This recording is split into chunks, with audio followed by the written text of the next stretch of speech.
Hola, hola, ¿cómo están? Muy buenas noches. Bienvenidos a Charla Táctica, capítulo 14. ¿Quién es el mejor volante de primera línea de los últimos 40 años? Tenemos un super programa, vamos a debatir, vamos a conversar, vamos a departir ideas con, como siempre, con Julio de Feudis, con Carlos Bolívar y con nuestro invitado hoy día, Peter Arévalo. ¿Cómo estás, maestro? Muy buenas noches. Acá en Charla Táctica, capítulo 14, Peter. Hola muchachos, gracias por la invitación a Charla Táctica, la verdad es que lo sigo, me parece una propuesta seria, y nada, yo la verdad que estoy complacido de compartir un tema además que puede ser muy sabroso, pero que puede ser muy polémico también, ¿no? Así que nada, gracias por la invitación. Bueno, Julito de Feudis, ¿cómo estás desde Estados Unidos? Un fuerte abrazo, compañero. ¿Cómo estás, Felipe? Carlitos, amigo. Peter, el agradecimiento por tu tiempo. Lo conozco hace muchos años a Peter. De hecho, prácticamente mis inicios en el periodismo deportivo fueron trabajando con Peter en un programa en Radio Sonora que se llamaba Por Toda la Cancha. Así que para mí es un honor ahora verlo el año pasado en Fox, ahora en ESPN, verlo triunfar en la televisión. Para mí es una alegría por lo que le tengo una estima muy grande a Peter. Así que te agradezco por tu tiempo, Peter. Y en cuanto al tema, bueno, te digo de una, José Velázquez, y con eso se acaba el debate, porque ya no sé, mejor debatamos cuál es el segundo mejor, y ahí ya achicamos el programa. No, amigo Carlos Bolívar, ¿cómo está? Muy buenas noches. Ojo que no es solo de la selección peruana, es selección peruana y clubes, del fútbol peruano en general. El mejor volante peruano de primera línea. Carlos, ¿cómo estás? Muy buenas noches. Hola Felipe, Julito, un abrazo maestro. Don Peter, un gusto tenerlo en nuestro podcast el día de hoy. Es un gusto seguirlo en las redes, sus comentarios. Como le decía en el interno, más allá de las camisetas que nos identifican a cada uno, lo importante es el respeto, la consideración y la valoración a sus comentarios que son siempre muy acertados y le agradezco por el tiempo de estar con nosotros. Eh, Sí, pues sería un poco difícil superar la figura casi fabulesca de José Velázquez en el fútbol peruano en los últimos 40 años. Siempre se ha buscado un jugador que se parezca a José Velázquez. Y dependiendo las camisetas, dependiendo las etapas también del fútbol peruano, se pueden mencionar varios nombres que los vamos a desmenuzar en el camino. Pero sí creo que podría haber alguna pelea dependiendo si estamos hablando de selección peruana o de clubes. Me adelanto, yo no pongo al mismo nivel de José Velázquez, a quien voy a mencionar, pero creo que tendría todo para poder llegar a ser tan bueno como él. Y me sumo a Renato Tapia. Creo que es un jugador con mucha proyección y también ha jugado un mundial como lo hizo Velázquez. Es cierto, Carlos Bolívar. Peter, a ver, yendo puntualmente de José Velázquez, que es un jugador que tú lo has seguido mucho más que nosotros sin ninguna duda. Jugó 2 mundiales, campeón de la Copa América. Ahora, en el tema de clubes a nivel internacional, como que, digamos, no vino un equipo grande del mundo a llevárselo en algún momento. ¿Por qué crees que sucedió esto? Si crees que es, digamos, una pequeña mancha que podría tener Velázquez en su carrera, que fue muy buena en Alianza Lima, donde llegó a semifinales de Copa Libertadores, recordemos. Sí, a ver, vamos a desmenuzar el tema de José Velázquez. A nivel de clubes, creo que con Alianza es indiscutible, ¿no? Es más, creo que debe ser el mejor volante de primera línea de Alianza en toda su historia. Yo no creo, y estoy casi seguro, que en cuanto a estadísticas exista un jugador volante de primera línea que tenga más goles que José Velázquez. Difícil. Desde ahí es un plus que lo tiene José. Que no solamente era porque iba bien arriba en la pelota detenida, sino que era un jugador que le pegaba bien de media y larga distancia. Algo fundamental y primordial que debe tener, creo yo, un volante de primera línea y que salta líneas. ¿Por qué Velázquez no jugó en grandes clubes del extranjero? A ver, el único jugador que alcanzó llegar a un club tan importante, de los mejores del mundo, en esa época fue el Cholo Sotillo, al Barcelona. Pero después uno se pregunta, ¿por qué Teófilo no alcanzó? Y Teófilo juega en Suiza y juega en Portugal, claro, sin menospreciar el nivel del Porto y del Basel, pero no es Barcelona, no es Real Madrid. no es la Juve, no es el Inter. Después César Cueto jugó en Colombia, y José Velázquez juega en España, en el Hércules, en la época en que Germán Leguía se fue al Elche. Alcanzó a llegar al fútbol europeo, claro, pero no a un club top. Alcanzó a jugar en el Hércules de España, dirigido por Carlos Daniel Jurado. Juega en el Deportivo Independiente de Medellín, de Colombia. Juega en Chile y juega en Canadá. José Velázquez, a nivel de selección, creo que marca un plus difícil de igualar. Porque, claro, hoy en día uno encuentra, y como bien lo dijo Carlitos Bolívar, uno trata de encontrar jugadores que se asemejen a José Velázquez. Pero es difícil encontrar hoy en día un volante de primera línea que te gane partidos. Hoy, en un mundo en el cual se habla más del juego colectivo, del juego asociado, es difícil encontrar un volante de primera línea que te gane partidos. José Velázquez te ganaba partidos. José Velázquez ha tenido un protagonismo que yo no le he visto a un volante de primera línea en el fútbol peruano. Y mira que la historia del fútbol peruano te ha dado la oportunidad de ver a grandísimos jugadores. Para mí, Chemo, a mí me encantó Chemo siempre. Chemo del Solar tenía una elegancia, te seducía con su forma de jugar, de central, un central zurdo, impecable, saliendo con pelota dominada, y después como volante de primera línea también. Lamentablemente, Chemo tiene ráfagas de buenas actuaciones con la selección, y ya sabemos nosotros lo que pasa incluso cuando renuncia, después vuelve con Maturana, pero no hay un volante de primera línea que haya tenido la regularidad y trascendencia que tuvo José Velázquez en su época. Ahora, Julio, Carlos, a ver, hablamos y nadie, digamos, tiene la intención ni de faltarle respeto a una figura del fútbol peruano como don José Velázquez, imagínense, mundialista, campeón de la Copa América.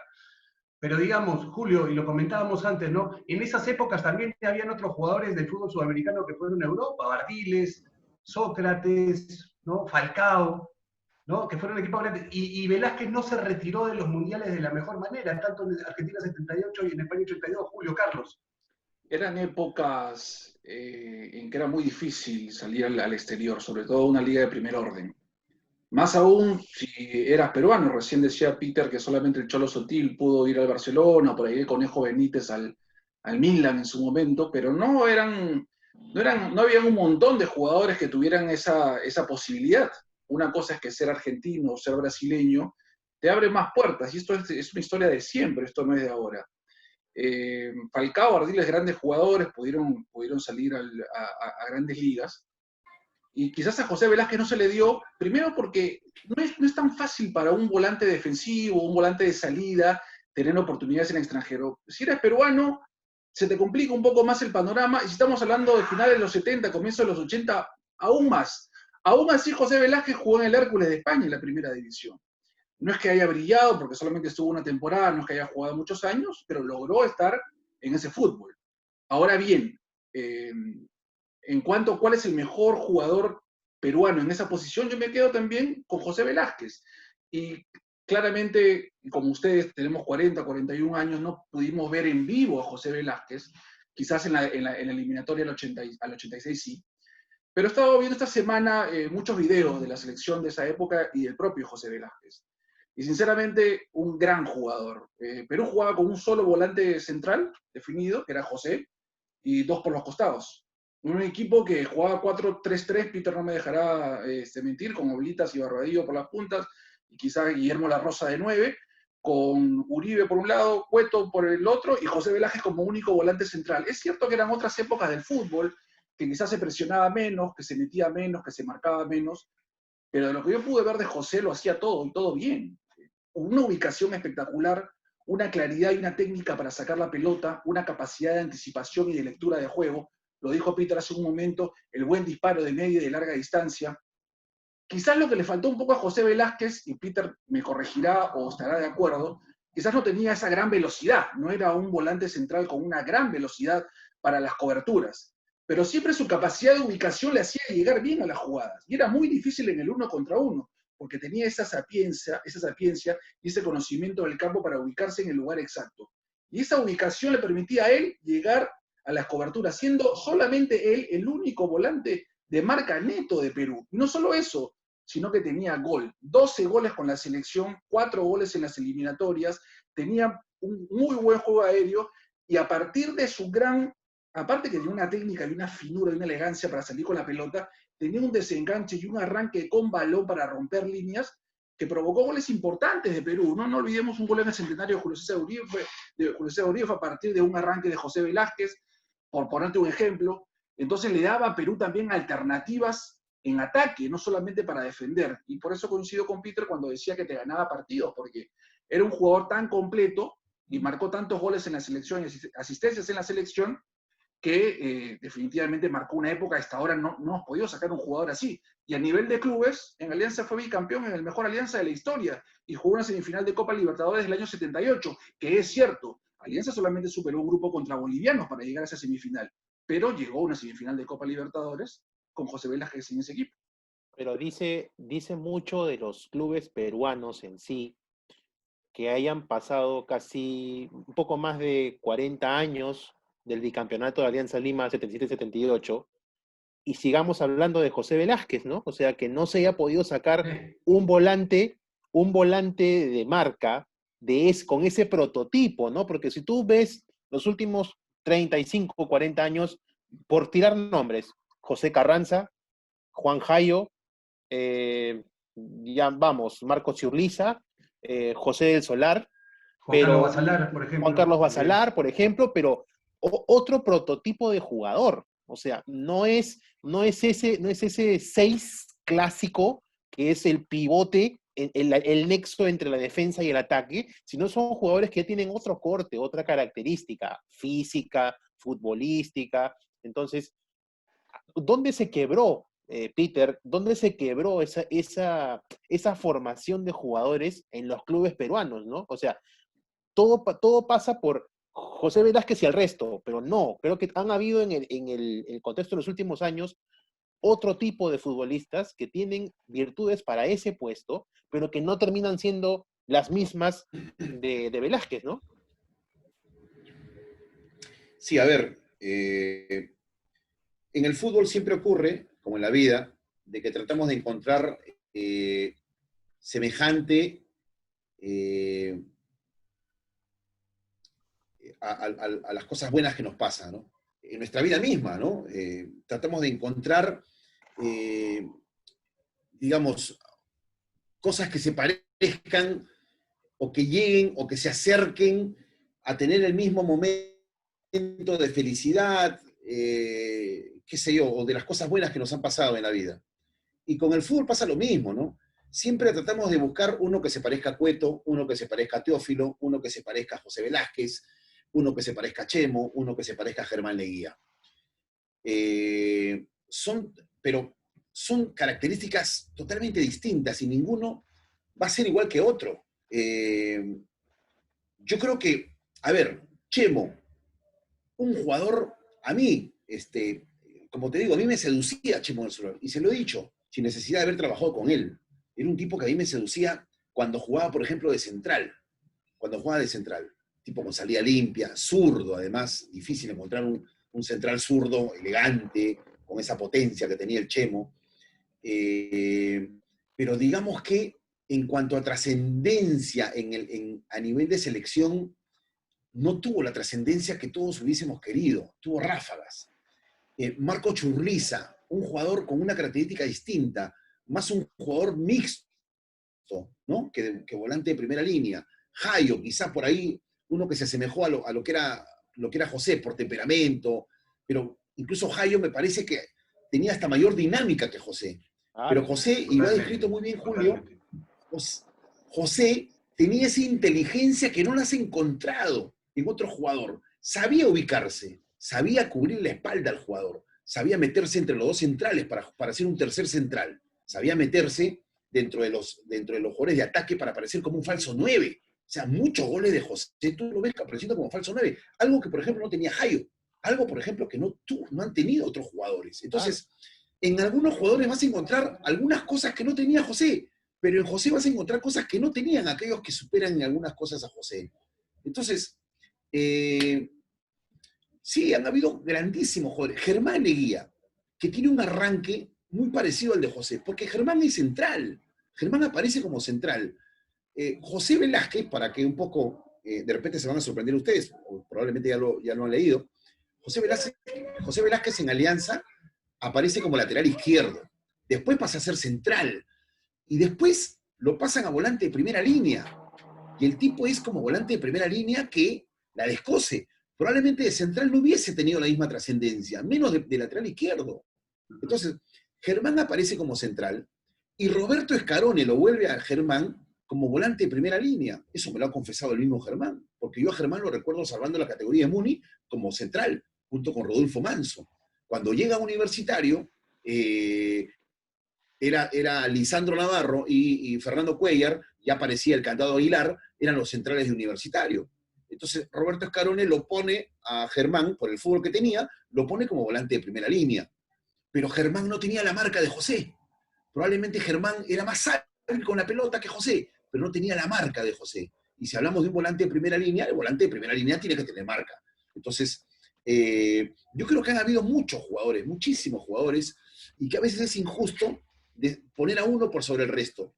Pero yo creo que José, yo le encuentro un fútbol muy parecido al en Brasil en su momento Toninho Cerezo. Pero claro, Julio dice, claro, era peruano, Toninho brasileño, y alcanzó para jugar en Italia, ¿no? En fútbol de primer Pero mundo. Toninho Cerezo Entonces, es palabras pero mayores, bueno, ¿no? sí, entonces, sí, claro.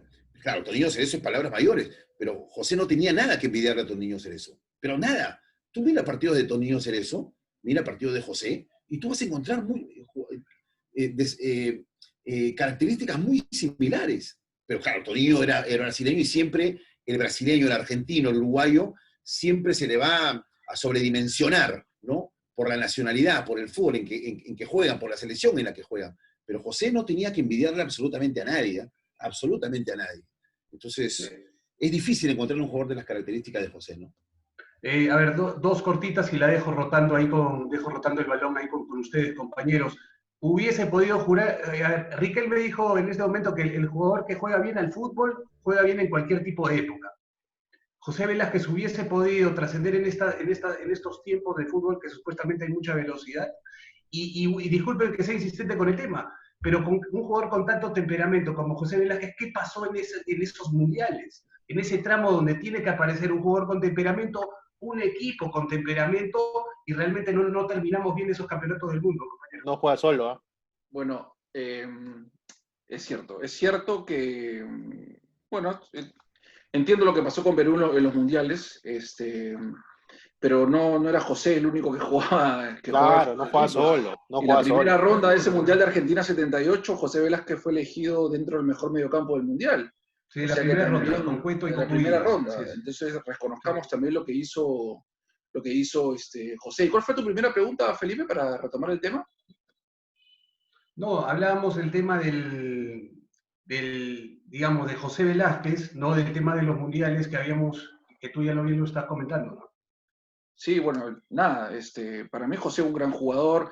El hecho que Perú haya perdido por goleada con Polonia y con Argentina y con Brasil en su momento no solamente se le debe sindicar a José, sino que yo creo que todo el equipo realmente ahí bajó de nivel considerablemente, ¿no? Pero si tú analizas la carrera completa de José Velázquez, voy a regresar a lo que dije al comienzo, ¿no? El mejor jugador que he visto en su posición. Y ya me acordé tu pregunta. Tu pregunta era si un jugador de la Si hubiese característica podido de jugar en José. esta época, ¿no? Exacto. Y yo no veo por qué no. O sea, es cierto que José jugó en una época donde el fútbol tenía menos ritmo, que había menos presión, que se corría menos. Es verdad, pero ¿se le hubiera podido preparar un jugador como José Velázquez para jugar ahora? Por supuesto que sí, porque tenía el talento para hacerlo y si hubiera sido preparado y entrenado para la actualidad del fútbol, hubiera rendido también. O sea, no me cabe ninguna duda que José Velázquez, con el talento que tenía, si se hubiera puesto, si lo hubieran trabajado para la actualidad del fútbol, hubiera destacado también. O sea que eso de menospreciar al jugador del pasado porque no se corría, es porque ahora los jugadores tienen una preparación en el pasado no lo tuvieron. No significa que los del pasado no pudieran tenerlo ahora. Así que yo creo que sí. Después, si yo me fijo en otro jugador en esa posición, ya para entrar en otros jugadores, mencionaba a Juan Jayo, ¿no? Y la verdad que Juan Jayo probablemente, después de José Velázquez, yo lo pondría ahí en el segundo lugar, ¿no? Porque Jayo tenía más dinámica, tenía una potencia de remate muy importante, porque destacó en el fútbol argentino, jugó en la primera división del fútbol de España, siendo titular además. Tenía buen panorama de juego, no solamente el remate de media distancia, sino que tenía muy buen pase largo. Era agresivo en la marca, no tenía dinámica en el juego, seguro. Buena dinámica en la mitad del campo. Pero bueno, para Jairo en contra no se encontró con los mejores años de la selección, lo mismo que le pasó a Chemo, siendo también él un gran jugador. Pero a mí me gusta un jugador en la mitad del campo que tenga esa agresividad para recuperar la pelota. Y si te menciono a Jairo, te tengo que mencionar también a José Carranza. Porque el Puma Carranza quizás técnicamente sea un poco menos que Jairo, un poco menos bastante menos que Velázquez. Era un jugador que a partir de su garra, de su punto honor, de su rapidez, porque creo que Carranza fue más rápido que todos los volantes que vamos a entrar a hablar, ¿eh? Tenía rapidez el Puma, era muy difícil pasarlo en el 1 contra 1, y ganó 8 títulos nacionales con la U Carranza. Entonces, a veces la gente dice, Carranza, ¿cómo lo vas a meter a Carranza? Si era un machetero, si lo expulsaban todo el tiempo. Ojo con el Puma. Jugaba bien Carranza. Y con la pelota, es cierto que no era muy técnico, pero no era malo, ¿ah? No era malo el Puma con la pelota. Entregaba. Es cierto que lo suyo era cubrir esa zona, las espaldas de sus compañeros, pero te sacaba la pelota limpia también. Peter. Sí, no, a ver, yo quiero hacer justicia con un jugador que desde la rivalidad probablemente haya sido satanizado en su momento, ¿no? Pero como bien lo dice Julio, el Puma es un emblema de Universitario de Deportes. Si tú eres un emblema de una de las instituciones, de uno de los equipos más importantes del país, es por algo.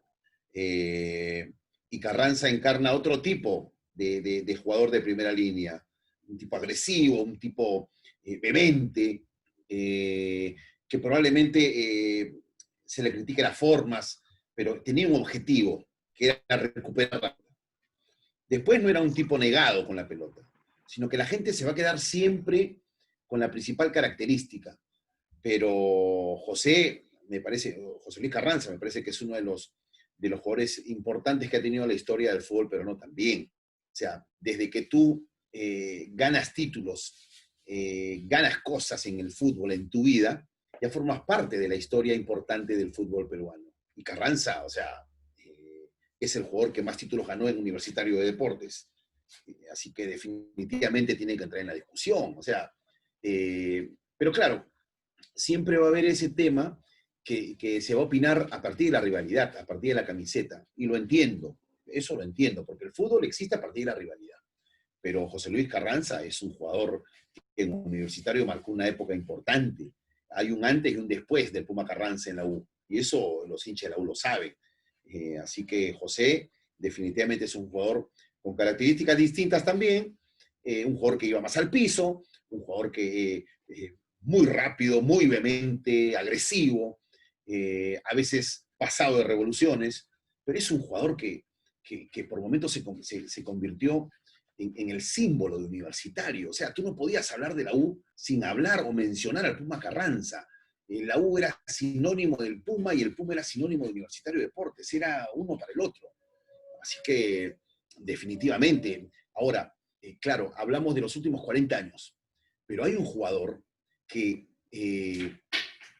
digamos, la capacidad de Velázquez lo tapa un poco, aunque suene un poco injusto esto, pero Alfredo Quesada era un jugadorazo. Sí. Era un jugadorazo. Pero claro, José, en la medida que iba ganando cosas, se hacía insustituible, como se hizo Cueto, como se hizo Barbadillo en su momento, como se hizo Juan Carlos Oblitas en su momento. Y claro, ya estamos tocando otro tema, ¿no? Que no viene en estos momentos al caso, pero muchas veces, o creo que en ese momento, el hecho de que estos jugadores, a ver, pertenezcan a una generación que fueron al Mundial de México 70, algunos, que fueron campeones sudamericanos del 75, que fueron al Mundial de Argentina 78, que fueron a España 82, tapaban jugadores. Franco Navarro tuvo que haber tenido oportunidad, pero sin embargo, Guillermo lo tapaba. Juan Carlos Oblitas, él venía y los jugadores que actuaban en su puesto sabían que cuando llegaba Juan Carlos Oblitas del extranjero era el titular indiscutido. Entonces, hubieron jugadores que probablemente no tuvieron la posibilidad de jugar. Lucho Reina, Luis Reina, un jugadorazo. Ahí está, señor la gente se queda con la marca. La gente se queda con la marca que le hizo a Maradona, pero Reina era mucho más que esa marca que le hizo a Maradona. Sí. Reina te jugaba muy bien.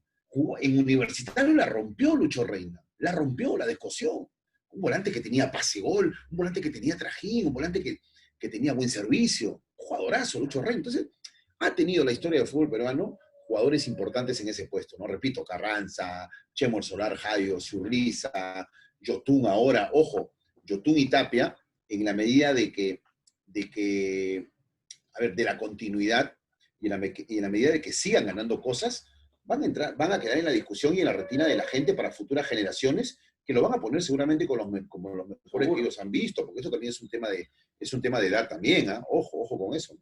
Es cierto, Peter. Ahora vamos a tocar también una actualidad de los volantes de la selección, pero yo creo que es uno de los puestos que Gareca debería estar de lo más tranquilo posible, porque tiene 2 jugadores por puesto en la selección y hasta otros jugadores de recambio también.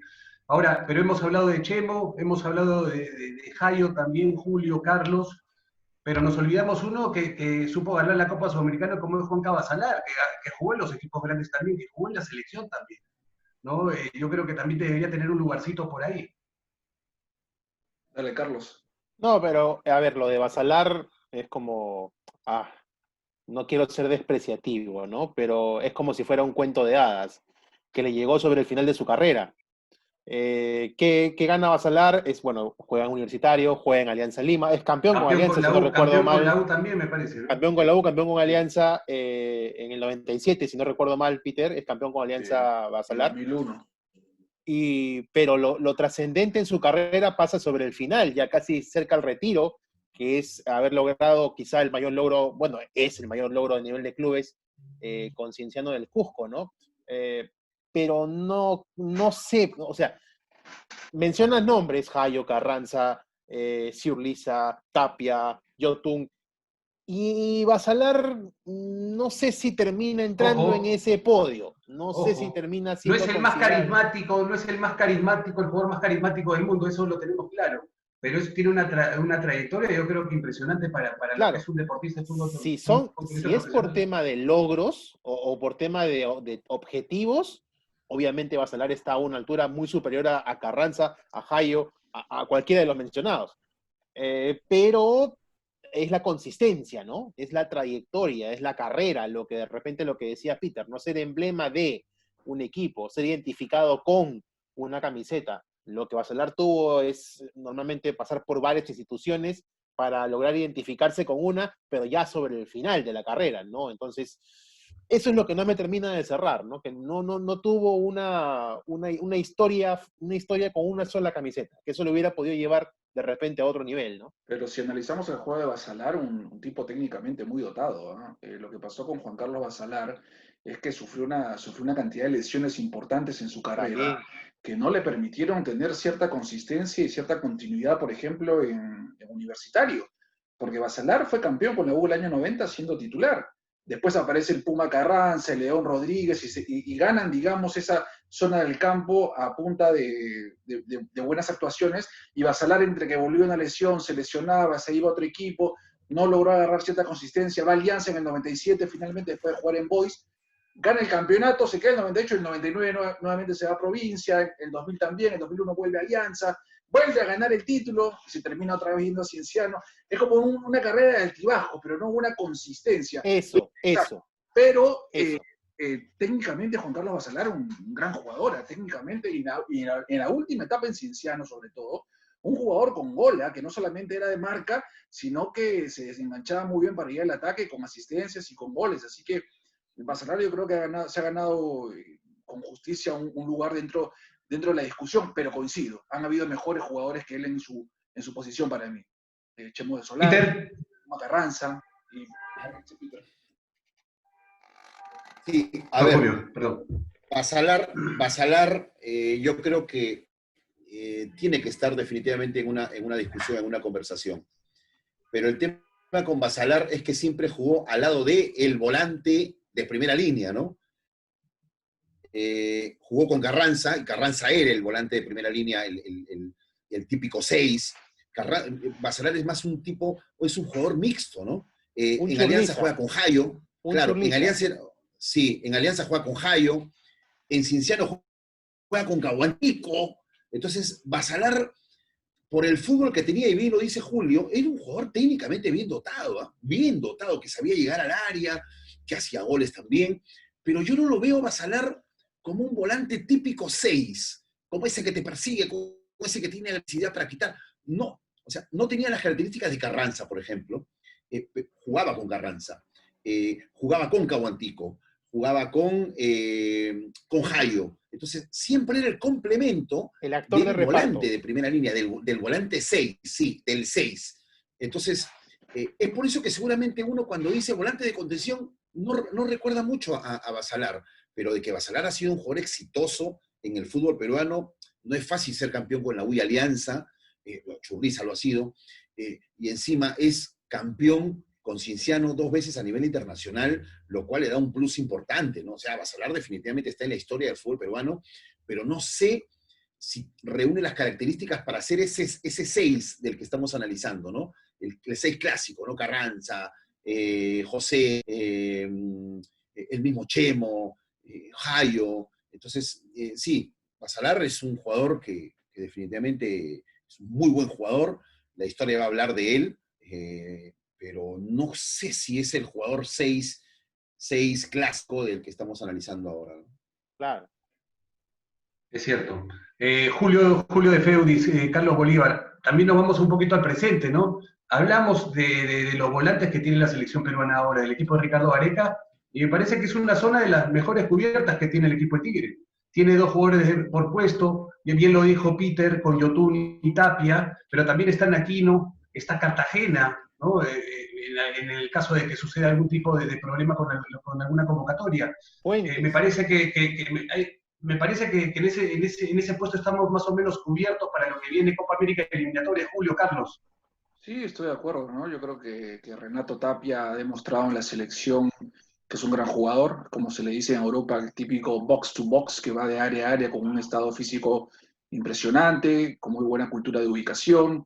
Técnicamente no es no es un grandísimo jugador, pero saca la pelota bien, tiene buen juego aéreo. Si te das cuenta, Gareca trabaja mucho las pelotas paradas con Tapia picando el primer palo para peinarlo el segundo. Tiene un remate de media distancia bastante interesante también. En Europa, desafortunadamente, no le ha terminado de ir bien a Renato Tapia, ¿no? Uno se pregunta por qué un jugador que la selección ha demostrado grandes cosas, por qué quizás en el Feyenoord o en los equipos que estaban en Holanda no ha podido rendir. Y uno tendría que decir que quizás es la velocidad con la que se juega en el fútbol de Holanda que le ha costado un poco a Renato poder lucir ahí su juego, ¿no? Pero si el entrenador no lo ha puesto varias temporadas como titular, es que a sus motivos tiene, y es algo que quizás para la carrera de Renato Tapia, él mismo que tiene el objetivo de permanecer en el fútbol europeo, no creo que lo deje tranquilo, ¿no? Entonces, ese es el punto negativo de Renato, quizás, ¿no? Que quizás en el fútbol europeo, a nivel de clubes, no ha podido destacar como en la selección. A nivel de selección, yo creo que jugó un papel muy importante para la clasificación mundial. Imagínate, 36 años, se ganó el titularato siendo joven, con 19, 20 años, Gareca apostó por él y cumplió con creces. Así que a nivel de selección, Renato, espectacular. Creo que puede seguir creciendo más. A nivel de clubes todavía es una tarea pendiente para él. Mío, Carlos. No, igualmente, ¿no? Creo que el techo de Tapia todavía es muy alto. La carrera de Tapia todavía es incipiente. Tiene por lo menos para 12 o 13 años al alto nivel, donde puede conseguir mejores cosas a nivel clubes. Va a ser de los pocos, espero que no, pero va a ser de los pocos que va a poder decir yo jugué un mundial, y esa es una chapa que la tiene él, la tienen muy pocos y que nadie se la va a poder quitar. Y ya con eso saca ventaja. ¿Qué hubiera pasado con la generación de Jai o de Carranza? Si hubieran ido a un mundial, quizás estuviéramos hablando de otra cosa, ¿no? Hubieran llegado a Francia 98, estaríamos hablando de otra cosa y hubiera sido otro el análisis, pero para Tapia el haber ido a un mundial le da un plus de categoría distinto. Sí, pues hay cosas que lamentablemente al pasaporte peruano le juegan en contra. Y una final de Copa Pero América. sí, de acuerdo. De No, acuerdo. pero Carlos, ya cuando estás en el fútbol holandés tienes que demostrar que De eres un buen jugador acuerdo. partido a partido, y ahí Tapia no lo ha demostrado, esa es la realidad. De acuerdo. Y también le pasó a Oreja Flores en su primera aventura en Europa. Se fue y regresó. Y hay algunos futbolistas que también se fueron, regresaron y nunca volvieron a salir. Tapia se está tratando de mantener en un medio que es obviamente súper competitivo y para el jugador peruano, cualquiera sea como sea, llámese como se llame, le va a costar adaptarse. Entonces, pero el plus que tienen jugadores como Tapia, como Yotun, como Advíncula, como Trauco, me parece que es el tema mental.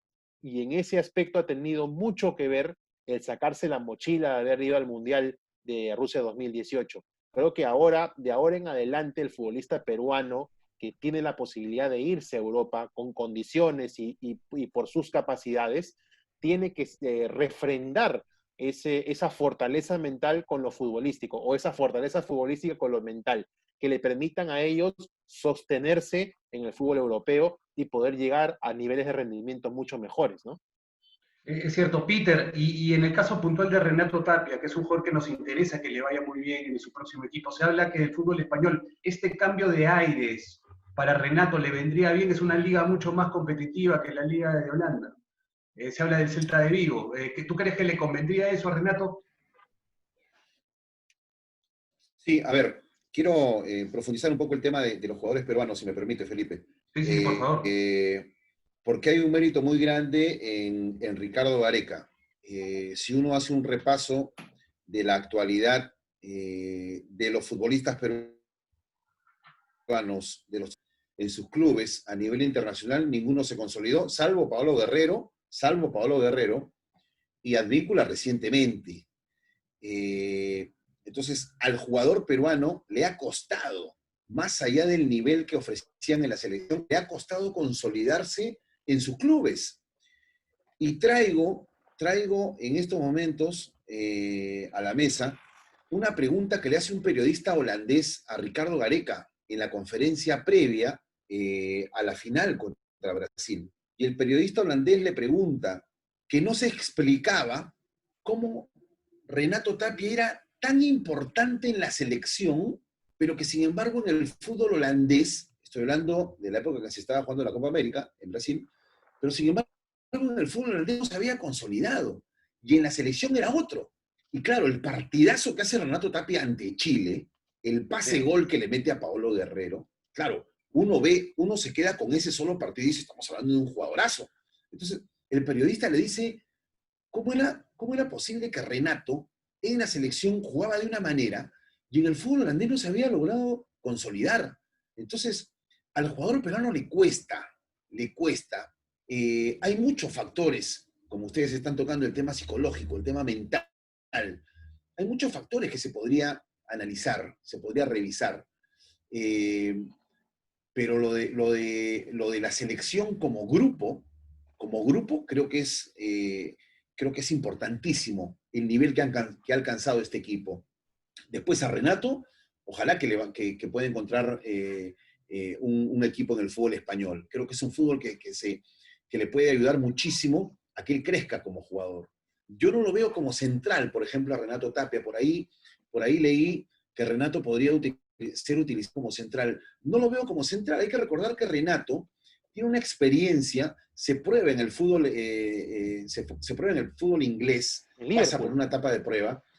Ajá, y él va como central, porque en la selección de Ahmed era central Renato Tapia. Claro. Él era central.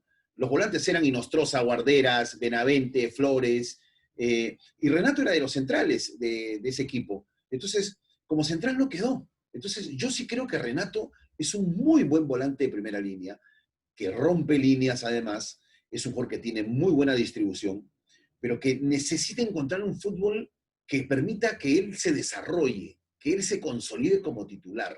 A partir de la continuidad y del titularato, creo que Renato va a crecer y mucho, ¿no? Y si es en el fútbol español, mucho mejor todavía. Es cierto, Julio, y es Renato Tapia de estos, se habla también de estos jugadores que solo son de selección, ¿no? Renato Tapia es un jugador de selección, porque es un jugador cuando se pone la camiseta de la selección y es otro cuando juega en su club. Hasta ahora sí. Hasta ahora sí, pero convengamos de que todavía tiene 25 años, ¿no? O por allí, no mucho más. Yo creo que él tiene tiempo para demostrar todavía que puede ser un jugador de selección y de club, porque condiciones las tiene. Esto es indudable. Y en cuanto a tener cubierta esa zona en la selección, totalmente de acuerdo. Pedro Aquino es un muchacho que viene de atrás, que las lesiones me han jugado una mala pasada últimamente, pero Pedro Aquino también es un jugador de selección que podría ser titular para mí. Un Pero jugador sí. Pedro Aquino me parece que tiene mucho más virtudes de ir un poquito más adelante. Porque ha jugado de 10. Ha jugado Un mucho tiempo de poquito. 10. En sus inicios. Técnicamente un jugador muy interesante, con una agresividad, con una capacidad física notable también. Entonces sí, Cartagena también, que si bien en Alianza no tuvo las oportunidades que quizás hubiera merecido y ahora juega en Argentina, también es un jugador que podría cubrir esa posición. O sea que yo creo que en este momento la selección está bien cubierto y coincido plenamente. ¿Eh? La verdad que estamos gozando de una camada de jugadores muy interesantes como volante 6 se definido. Pero esta discusión va solamente como el volante 6 o como volante de primera línea, que puede ser también un jugador de buen pie, porque ahí podríamos incluir a Yoshimar Yotun, por ejemplo, ¿no? Que es un jugador que juega en una primera línea de volantes, que no hemos hablado mucho de él. ¿Quieres decir algo, Felipe? Perdón. No, me leíste la mente. Te iba a decir que me leíste la mente porque justamente teníamos que tocar a Yoshimaru Yotun, que es un jugador inamovible para Ricardo Gareca. Totalmente, una zurda impresionante, la verdad, Yotun. Cuando Gareca decidió que le juegue en la mitad de la cancha en lugar del lateral izquierdo, se cambió la vida profesional de Yoshimar Yotun, ¿no? Porque ya tuvo otro panorama, la cancha la veía de otra manera de partir, esa gran zurda que tiene, mejoró el juego de Yotun, él también maduró como futbolista, tuvo más experiencia, es la salida de Perú cuando en ese sector del campo, pase largo, pase corto, se asocia, disparo también de buena distancia, de larga distancia, no es que sea tan efectivo, no tiene tanto gol en la selección, pero en Estados Unidos jugó bien, en Suecia creo que tuvo continuidad, ahora en el Cruz Azul, bueno, ahora está paralizada la Liga MX, pero cuando jugó con el Cruz Azul creo que fue titular y lo hizo bien, muy buenos comentarios, acá en Estados Unidos se ve mucho fútbol mexicano, así que el presente de Yotun hasta antes de la pandemia era positivo en su equipo, así que estamos hablando de un jugador... Sí, algo que ya hemos conversado en otros episodios, ¿no? Ya a Perú, a la selección peruana, le conocen o le han tomado la mano de cómo juega. O sea, los esquemas ya lo hemos conversado también, exactamente, ya hemos conversado también de que el 4-2-3-1 es un formato que ya se conoce en Perú, se sabe quién es quién, ya Perú no va a ser una sorpresa en la próxima eliminatoria y en las próximas Copas Américas. Perú está para seguir jugando con un 6 como Tapia y con un volante mixto como Yotun, o Perú está para poder aterrizar un poco en su realidad y jugar con 2-6 clásicos. Yo particularmente sería de la idea de que Perú juegue con 2-6 clásicos, o sea, un Tapia, un Cartagena, un Tapia, un Fuentes, un Tapia, un Alfajeme, el nombre que quieras, pero me parece que Alfajeme se te salió un poquito la camiseta, ¿no, Carlos? Ahí puedes poner al nombre, sí. puedes poner al nombre que quieras, ese no es el problema. Lo que yo voy es al tema de fondo, que es que Perú asuma su posición de equipo o de selección, no pequeña, pero sí una selección que va a tener que pelear cada partido en la eliminatoria, en las Copas Américas que vengan, y poder ser un poco menos atrevido en la propuesta, porque ya nos van a superar en el tema de la posesión de mediocampo con un volante y medio, porque Yotun tiene, si bien es cierto, facilidad, ductibilidad para la marca, pero no termina dando esa presencia que pueden dar un Tapio en Cartagena o un Tapio en Aquino, ¿no? Entonces, ¿qué tan dúctil puede ser el sistema de Gareca o qué tan dúctiles los futbolistas mismos? Pero perdón, ¿qué quieres hacer con Yotun? O sea, ¿en qué posición del campo lo ubicarías? Porque yo creo que ha rendido bien en la selección. Mira, yo creo que ante la carencia de 10 con continuidad, porque estamos hablando de que Cristian Cueva no tiene una continuidad hace mucho tiempo, tú podrías adelantar un poco más a Yotun para ponerlo un poco más, o a Aquino mismo, ponerlo un poco más de cara al arco y poner a dos volantes de contención que tengan características similares. Tú a Renato Tapia le pones toda la responsabilidad de marca, pero el tipo no es José Velázquez.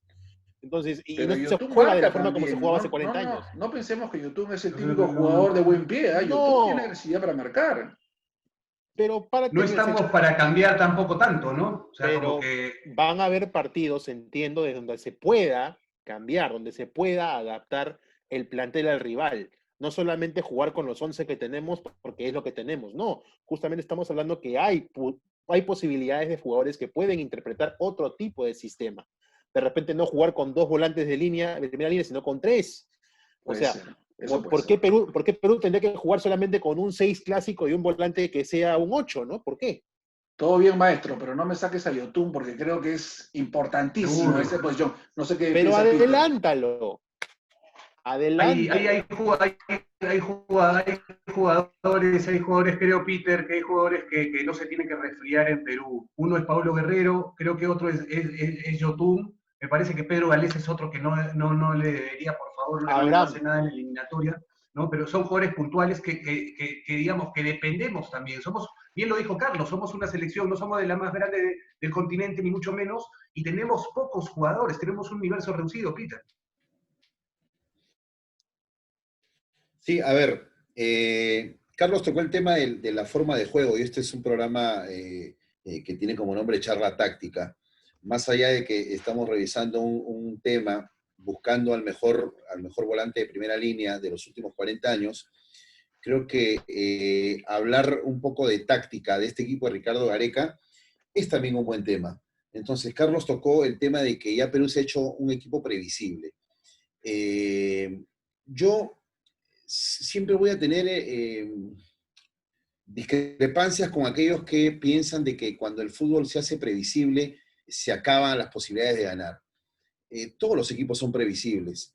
Yo creo que lo mejor que ha tenido Ricardo Gareca, más allá de los ensayos, el equipo de Ricardo Gareca, digo, más allá de los ensayos que por momentos se hizo, fue el 4-2-3-1, porque le da la posibilidad de tener un equilibrio que cuando ha probado otros sistemas no lo ha tenido. Y es un sistema que le permite explotar la capacidad de los jugadores. Yotun es un jugador que Ricardo Gareca no lo va a cambiar, porque, a ver, Ricardo Gareca, para 9, ya que hablamos un poco de táctica, para el número 9 uno dice, ¿quién es el reemplazante de Pablo Guerrero? Se rompe la cabeza, pero Gareca lo tiene y es Farfán. Dice, ¿quién es el reemplazante de Cueva? Y nosotros buscamos por ahí, Benavente, ¿por qué no Benavente? ¿Por qué no Flores lo tiramos al medio? No, Gareca tiene a Farfán. Entonces, y es así. Y en las últimas competencias, en los últimos partidos, Gareca empezó a buscar una alternativa a Cueva en Carrillo. Entonces nosotros muchas veces comentamos, pero ¿por qué Carrillo se mete al centro? ¿Por qué Carrillo por el centro si lo mejor de Carrillo es por los extremos? Bueno, Gareca intentó en buscar con Carrillo una alternativa a Cueva. O sea, a Yotun difícilmente Ricardo Gareca lo cambie, difícilmente. Es el jugador, es el complemento perfecto de Renato Tapia. No lo va a mover a la banda, porque también se ha escuchado algunos comentarios cuando la gente dice, Yotun que se mueva a la banda, que haga la banda y que Flores pase de 10. No, a Yotun no lo mueve. Ricardo Gareca hay jugadores que no los mueve, porque saben que en ese puesto no va a encontrar una alternativa. Yotun es un jugador que tiene marca y que además tiene pase largo. Entonces, es un jugador que le da distintas alternativas al juego en esa posición. Como que hay gente que no entiende, por ejemplo, la presencia de Polo, pero para Ricardo Gareca, por un tema de recorrido y de mediciones, Polo le da alternativas a Gareca que no se la da a otro jugador, por disciplina, por medición, por recorrido, por todo. Entonces, Yotun es el jugador inamovible de Ricardo Gareca, y entonces creo que me parece que en ese lado estamos bien cubiertos, ¿no? Porque tenemos a Cartagena, Aquino. Cuando Carlitos dice, juguemos con dos números, con 6 definidos, sí, probablemente sea Tapia, Aquino y Yotun. Acuérdense que en algún momento han jugado los 3. Entonces, yo creo que Yotun no va a salir de esa posición. Gareca no va a experimentar con Yotun de 10, ¿no? Por más que uno le... Claro, Gareca no va a experimentar con Yotun de 10 por más que nosotros le veamos características de 10. Entonces, sí, en tema táctico, creo que Ricardo Gareca ya tiene sus jugadores que le pueden desarrollar más de una función. Y Yotun creo que no sale de esa situación, ¿no? O tirarlo al extremo o de ponerlo como volante de avanzada. Yo creo que Yotun se ha ganado un puesto y hoy por hoy es insustituible en esa posición. Compañero Julio de Feudis, Carlos Bolívar, se termina estos primeros 45 minutos, que son los únicos que tenemos en este programa, porque el tiempo, ¿No cuando uno habla de tiempo? fútbol, se pasa. No hay segundo tiempo, solo somos de un tiempo de 45. Uno Ya. cuando habla de fútbol y la verdad que la pasa genial y Peter, realmente espectacular. Julito, los últimos conceptos de este, ha sido un lindo tema que hemos tocado, Sí, Carlos Bolívar también, Julio. se me ha pasado rapidísimo, Peter. La verdad que clarísimo, impecable en tus conceptos, muy, muy claros. Coincido plenamente en casi todos, así que un gran aporte para echar la táctica el día de hoy. Algunos apuntes finales, yo creo que si en la selección va a haber algún cambio táctico que desde esta tribuna le hemos pedido, es quizás pensando en que no se tiene que jugar necesariamente con la figura de un 10 que ha sido Cueva, el que ha jugado detrás del punta, ¿no? Yo creo que podemos jugar con tres mediocampistas, que puede ser Tapia, Aquino y Yotun, Flores, Carrillo y Pablo Guerrero. Esto lo hemos dicho ya antes, no siempre se tiene que jugar con un 10 clásico y ese cambio en el dibujo sí se lo pedimos a Ricardo Gareca y creo que con trabajo se puede hacer. Y que alguna vez lo he intentado, además, porque es cierto, en los partidos importantes el 4-2-3-1 ha sido prioridad para él, pero se puede pensar en jugar 4-3-3 también o 4-5-1 cuando se defiende, de acuerdo a la figura. Dos nombres también dentro de esa posición del volante de primera línea que quiero mencionar, uno más reciente, pero al cual le seguí mucho la carrera, que fue Reiner Torres. Yo creo que el motor, la verdad que en la U y en Sporting Cristal, la verdad que se comía la cancha, era un jugador también con una rapidez, con una agresividad para marcar, limpio además en el juego, nunca fue un jugador que tenga muchas expulsiones. Es verdad que era bajito, que tenía poco gol, que no tenía un gran remate de fuera, pero cuando tenía ese arranque con la pelota, rompía líneas y en el fútbol peruano era intratable, sinceramente, Reiner Torres. Así que no lo quiero poner como los mejores, que la gente no se confunda, pero sí lo quiero mencionar, al menos una mención honrosa a Reiner, porque creo que en esa posición del campo como 6, y cuando jugaba con un 6 más definido, como fue Toño González, y él quizás era un poco más el que a partir de su velocidad rompía líneas, creo que jugó muy bien en la U, fue campeón 2 veces, hizo 2 Copas Libertadores interesantes también, pero bueno, es cierto que a nivel de selección le faltó mucho a Reiner. Quizás ese partido contra Argentina, el empate 1-1, el gol de Fano al final, él lo anula bien a Riquelme, creo que puede ser su gran actuación a nivel de selección. Y quiero mencionar también, y esto me lo recordó un amigo, Renzo Ver, al cual le mando un saludo, que va a estar viendo el programa seguramente cuando lo publiquemos, Carlos Lobatón. No nos olvidemos de Carlos Lobatón, que si bien es un volante más cerebral, que jugó en sus primeros años más adelantado, él Pero de primera línea, ¿no? terminó acomodándose en la primera línea y tenía una pierna, un pie derecho impecable, la verdad, goles olímpicos, goles de mitad de cancha. Lo tuvo Peter en su programa hace poco, ¿no, Peter? En tu programa a presión, una entrevista riquísima, siempre lo sigo a Peter en sus programas, y recordaron esos grandes goles que tenía.